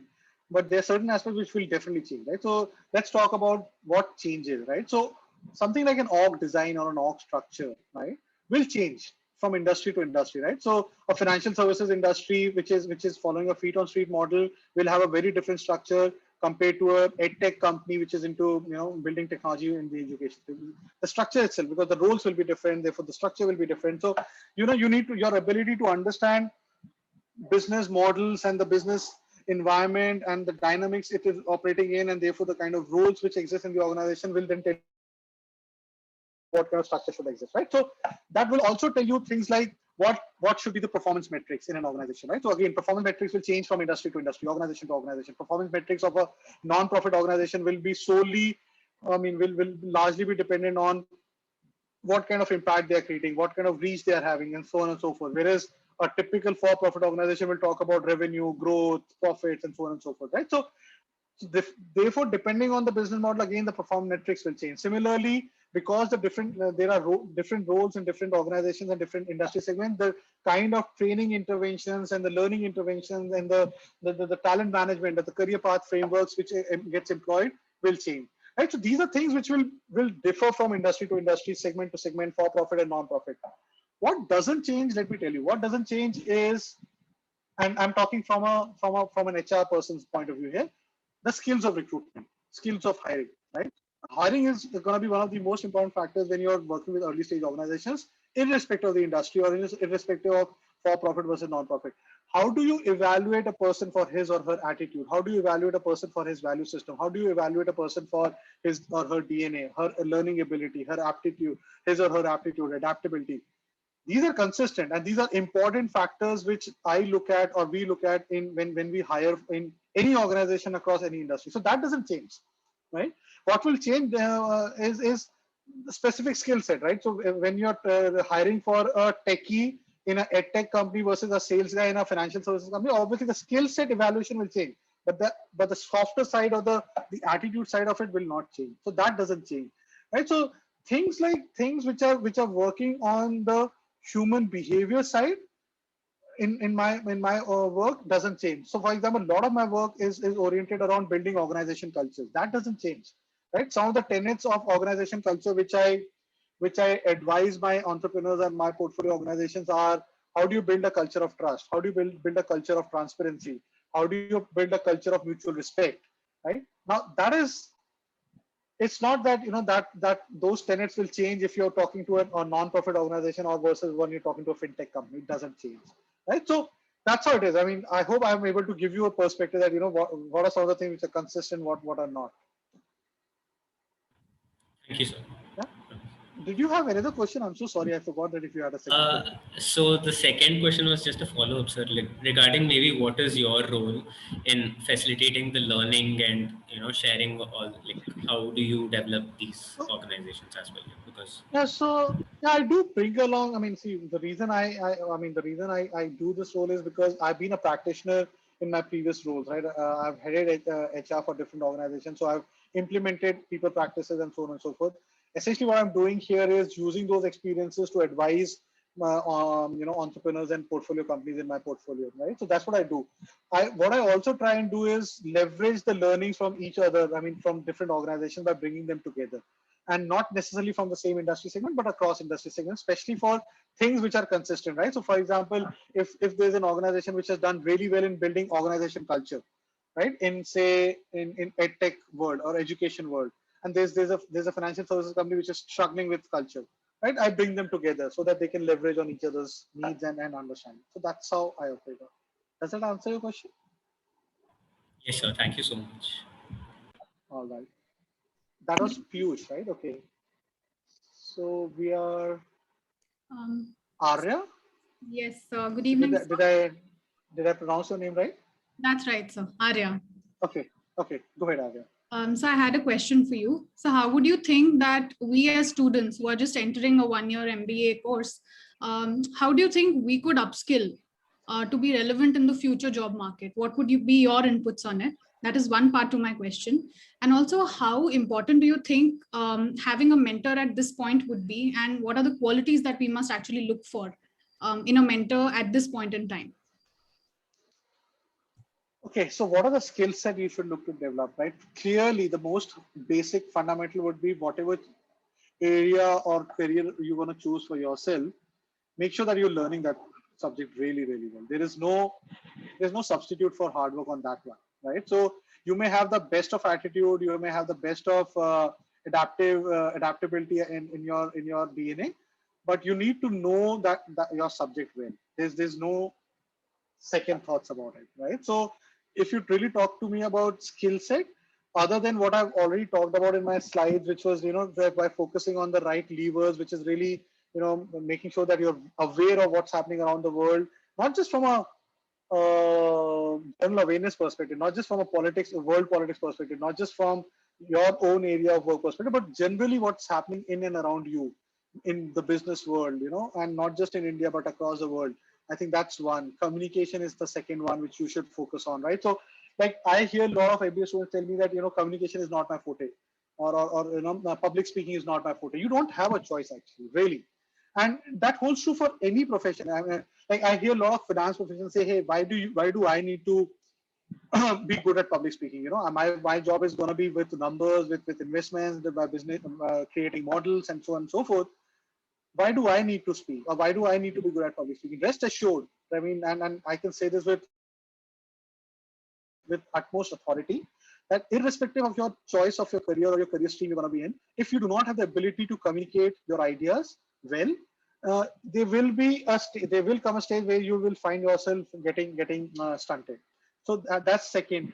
So those are some of the things which I'll talk about, right? I mean, and this course will give you ample opportunities to, by the way, polish those skills, right? Whether it's communication, whether it is your skills around your subject area, all of these things, right? So the other thing which I can possibly talk about, and you will wonder why every professor, every course has these group projects and group assignments.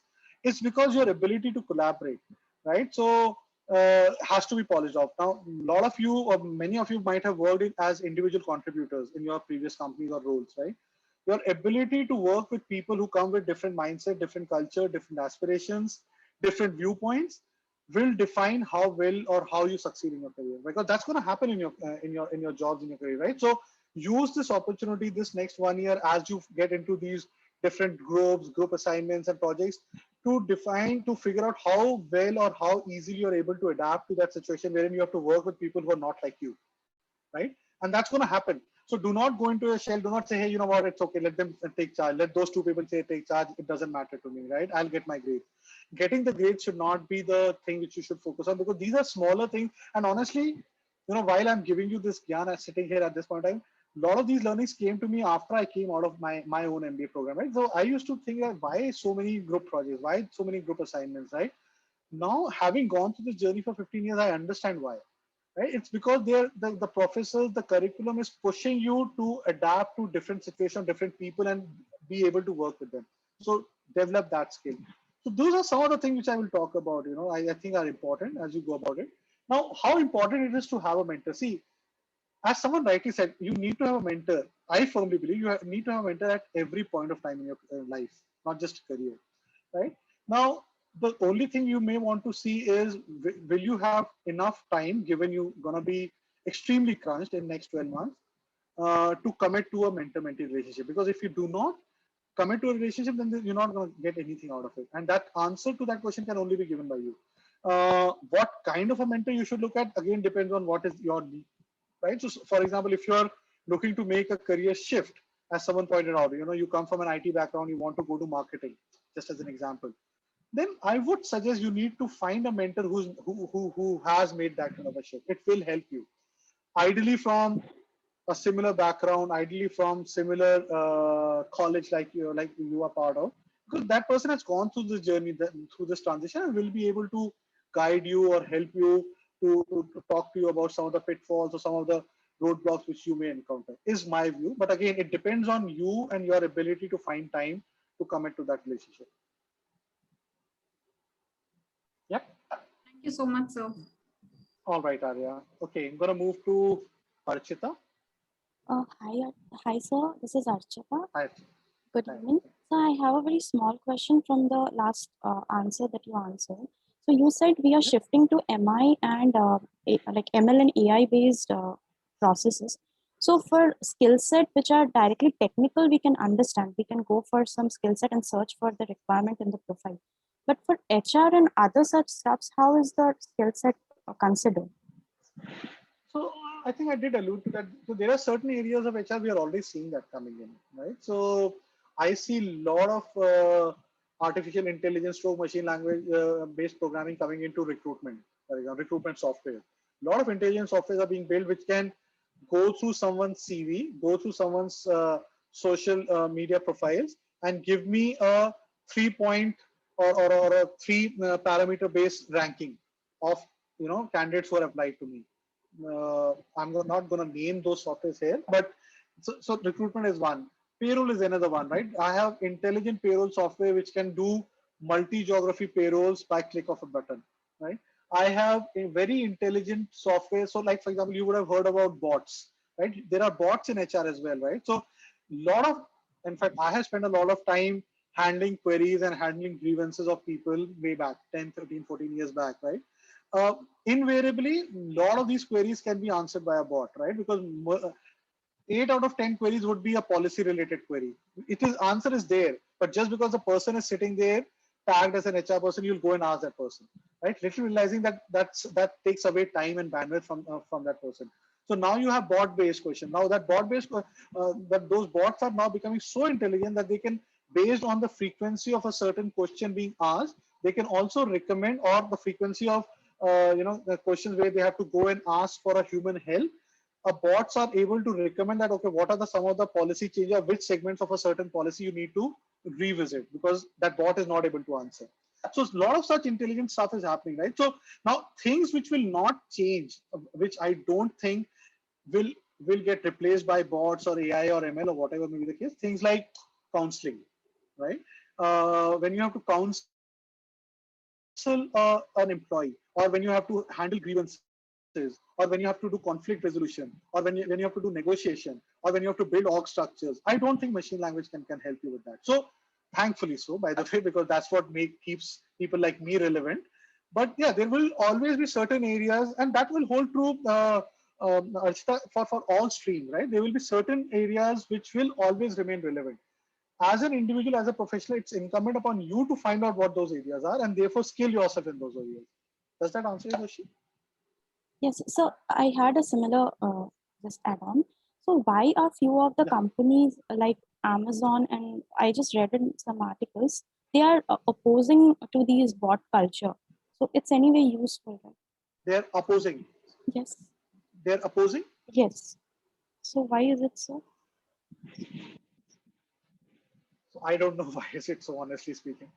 I mean, if option is given to me to have a bot who will take over answering policy-based questions of my employees and therefore free up my bandwidth, I will sign up for it, because I would rather focus on things which then require my intelligence, right?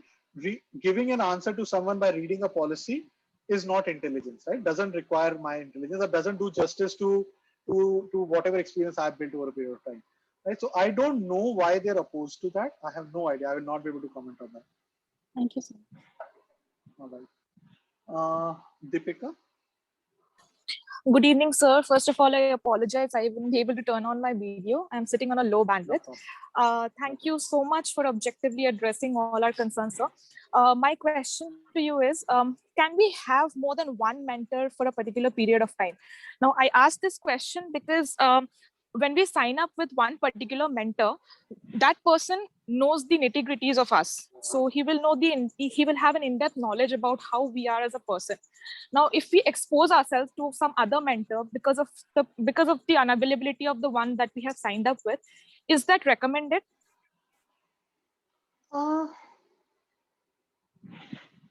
So maybe the way to answer is that at one point in time, I had two mentors. And the reason I had two mentors is because this lady who's been my mentor for 12 years raised her hand to say that on certain aspects of my profession in which I needed guidance on, she would not be the right person to help me with, right? So for example, when the first time when I became an HR head of an organization, and I said, I want to understand that what it takes to be an HR head, right? And I want to pick your brains on it. Because suddenly, when you become, or when you start heading a function, the buck stops at you, right? Until then, there's always a manager on top of you, right? The moment you start handling a certain function, the only person on top of you is the CEO, and the CEO expects that you will know your function inside out and you will be responsible for it.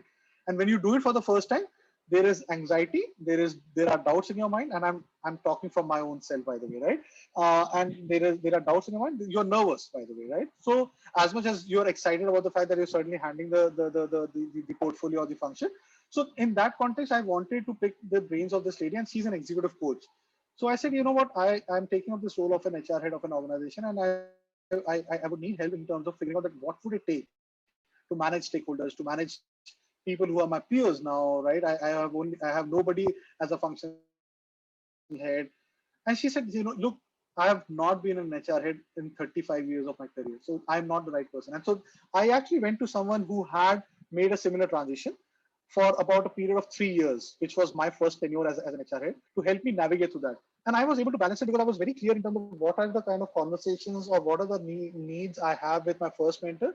And with the second mentor, I was very clear that the scope of that relationship was very focused on me getting help on making the transition from being an N-1 to being a function head. So it is possible. It is definitely possible. I mean, I have tried and tested it out, but yeah, you need to commit to it. It all boils down to your commitment, both in terms of effort required and the time you spend, time you give to those relationships. Because a mentor-mentee relationship requires commitment. There is no doubt about that. So if you're not able to commit to it, then I would definitely not suggest you. But yeah, if you feel a certain mentor-mentee relationship of yours is not benefiting you and you are objective about that evaluation of yours, then you should actually end that relationship before entering into another one. I would not advise you to go and pick up another mentor while you have not ended the one which you believe is not working. That I would not recommend. Okay, so you recommend while the mentor that I have signed up with is unavailable, I should not opt for another mentor, and still wait for the one who I have assigned myself with, right? What I meant was that once you have a mentor, so when you say available, what do you mean by available? So there could be many personal scenarios wherein my mentor would not be available. Okay. Yeah. So see, if it's a one-off, see, again, that's what a trust-based relationship is all about, right? So if a mentor is not available to you, and these are difficult situations and difficult times we are in right now, right? So it is possible that the person may have personal situations because of which he or she is not available. I think you need to give a long rope to a mentor before you decide to call it off. That's how I look at a mentor-mentee relationship. But if you feel that on an ongoing basis, you're not getting the time commitment which you feel is required in a mentor-mentee relationship, which you need for your personal navigation of your personal journey, then you take a call. But yeah, one-off case or a couple of cases wherein you've not got the time, I think you should be patient. You should not jump to the next mentor. I would not recommend that. Sure, sir. That pretty much answers my question. But sir, don't you think that the perception might differ from my previous mentor to the one that I'm gonna sign up with in future?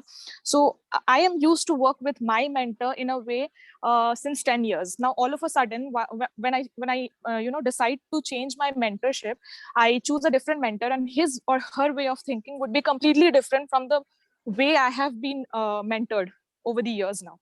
So do you think that will change my personality or way of thinking as a whole? That choice is yours, Deepika. I mean, whether you get into a mentor-mentee relationship with someone who aligns with your DNA, your value system, your ways of working or not, and you need to evaluate that and be convinced before you enter into that relationship. So I definitely would not recommend or advise you to get into a mentor-mentee relationship where you do not have this visibility that you will be comfortable working with that person or that person's style of working. Sure, sir. Thank you so much. No problem. Good evening, sir. Yash here. Yash. Yeah. Hello, sir. So, I was reading a lot about, this automation coming up into multiple industries, right? And so even HR, as you're saying that, it will take up a lot of roles. So how do you see long-term, automation changing overall economy or the way, industries function? Because I feel that sometimes automation is a short-sighted, attractive proposition, but long-term it is going to hit the economy in a broader sense. So actually, I don't see it like that. I mean, to me, automation is a subset of innovation. That's how I look at it. Okay. So when automation is a subset of innovation, it is going to benefit everybody, the organization, the industry, the economy in the long run, right? That's how I look at it. If you look at automation only in a piecemeal manner, then you're right. It may do more harm than good. I agree with you. But that's not how I do it. For me, automation is never a piecemeal thing. It is, as you innovate and as you innovate as an organization to become more efficient, to become more productive, to become, the more scientific about the products which you're bringing into the market, it only helps you, grow as an organization, grow your business, and therefore grow the economy in the long run. That's how I look at it. Does that answer your question? I presented it in a very simplistic manner, but that's really how I look at it. Yeah, I know it's a very broad subject. I mean, we can have that's it. Thank you. All right. Okay, I certainly saw that there's a question on the chat as well. There's a question on the chat, yeah. The person wants to speak on this question. He said he has some issues with the mic. I can read the question out. Okay. So I'll read it. Since the world has become tech-based and HR has started to become tech-savvy as well, we hear these days a lot about HR analytics. Okay. In your opinion, how the shift has been and what will be your piece of advice for the upcoming HR people? Okay. So again, a very broad subject really, right? So if you're talking only about analytics, yeah, I mean, 15 years back, even an HR MIS, which talks about, okay, how many, very basic, I'm talking about real life examples here, that how many candidates came for a particular job opening, how many got interviewed and how many got offered and how many accepted offer. If I needed that information, it used to take 2-3 days. From there to now, wherein you have models and analytical model which can predict that, out of your 100 critical resources or 100 critical employees, what is the probability of 10% of them leaving your organization in next 1 year? There are models which can predict that. So we've come a long way. We've absolutely come a long way. Now, how do they do that? I will not go into the mechanics of that. How do those models work? But there are models there. There are models which talks about, which gives you a dollar value associated with every single person in your team. When I say dollar value, I'm not talking about the cost to company, or I'm not talking about the compensation of that individual. A dollar value of an individual goes beyond just the salary which you pay to that individual, right? It also talks about the replacement cost. It talks about the training cost. It talks about the experience, the cost of that experience which the person brings to the table. There are models which allows you to ascertain or put together a dollar value to every single individual in your team, and therefore to the entire organization. I know of organizations who put this dollar value in their balance sheets, right? So human capital value, that's what they put it. So there is a sea change which has happened in terms of the way analytics is being used in HR compared to what it was 10, 15 years back, right? Now, how do you prepare yourself for this? I mean, I talked about this in my presentation as well, right? You need to anticipate. First of all, you need to be aware about these changes, right? And that awareness can happen a bit by talking to individuals like me who are in the thick of things right now. But how much will you speak to individuals like me, right? And therefore, you need to take the onus of reading about it, being more aware about the changes which are happening in your field, in this case, HR. And then linked to that is then based on that, then you need to figure out a way to prepare yourself for that change. That's how it is. I don't think there is any other rocket science to that. Okay, is that it? Yeah, I think that's it with the questions. All right, that's amazing. So we are at 10:48. Brilliant. I don't know how much time did we spend in the session with your batch, Ayush, but I know that we did go overboard there as well. But yeah, unless there are more questions, I'm happy to end. By the way, feel free to, reach out to me on LinkedIn. That's the only social media network I am active on. I'm happy to connect with you guys. That's my LinkedIn profile on the chat box. I write a newsletter on LinkedIn every fortnight. If you go to my profile, you will find that newsletter as well. Feel free to read about it. I write on a variety of subjects on people practices. And most of these are experiential. I don't write about theory, or I don't write about, fundamentals, so to say. But yeah, that's it from my side. Ayush, over to you. I'm also gonna, I mean, there are a few books which I would recommend if you guys want to read. I will send it across to Ayush in my mail. I would highly recommend if you could pick up those books during these next 12 months. They're very helpful books. Yeah. Over to you, Ayush. I also highly recommend everybody to follow you and to read what you write, because I've been doing that. That's my newsletter on the chat box. Feel free to go through it. Following it for quite a while, and it's quite illuminating. Thank you, Ayush. Thanks a lot. Thanks for the feedback. By the way, I must confess, writing was never my forte until about 8-9 months back, right? So it was around July, August is when I picked it up to say that I would like to codify my experiences by writing about it, and then informally I reached out. I would not call that person a mentor at all. I mean, she's more of a friend. I mean, she's much younger to me, but she writes very well. So I reached out to her and said that, hey, you know what, I want to start writing. And then she's been guiding me in that sense. But she reads some of my stuff, edits it as well. But yeah, that's so. Thank you for the feedback. Feel free to follow me. Feel free to send me an invite on LinkedIn. Happy to connect with anyone if you want to. Over to you, Ayush. Yeah. Now, first of all, I must confess that I'm not the kind of person who takes screenshots in presentations, but I did take a screenshot of the slide on focusing on the I'll right send you the levers. slides, yeah. No. Yeah. Nothing is IP here, yeah. Nothing is IP here. I'll send you my slides. I believe in knowledge sharing. That's one of the points in my slide was be open to share knowledge. So I'll send you my slides. No, don't worry, and you can feel free to send it to the entire group. Yeah, that's what I was counting on, because those 8 points and so well curated. Like, I think everybody should read for them some reason every your day. voice is breaking up. I couldn't hear what you said. Sorry, I couldn't. Thank you so much, sir, for taking up. Okay. Okay, is it better now? Yeah. Yes, I was just saying that those 8 points, they are so pointed and so well curated that I think everybody should read that slide every day.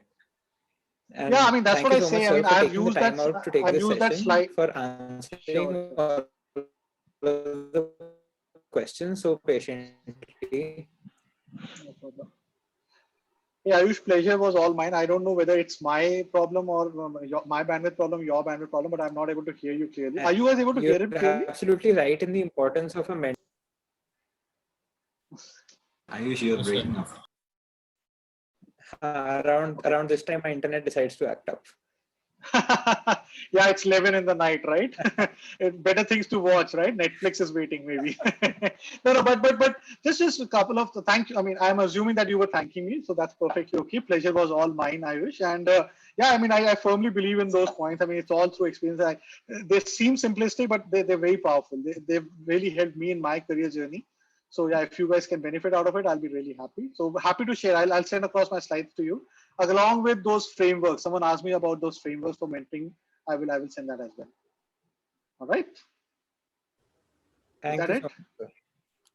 Okay. Thank you, everyone. Thanks a lot for your patience and all the questions. Totally enjoyed talking to you. Sir. Thank you, Bye. sir. Thank you so much. Thank you so much, sir. Bye. Take Thank care. you so much, sir. Yes, sir.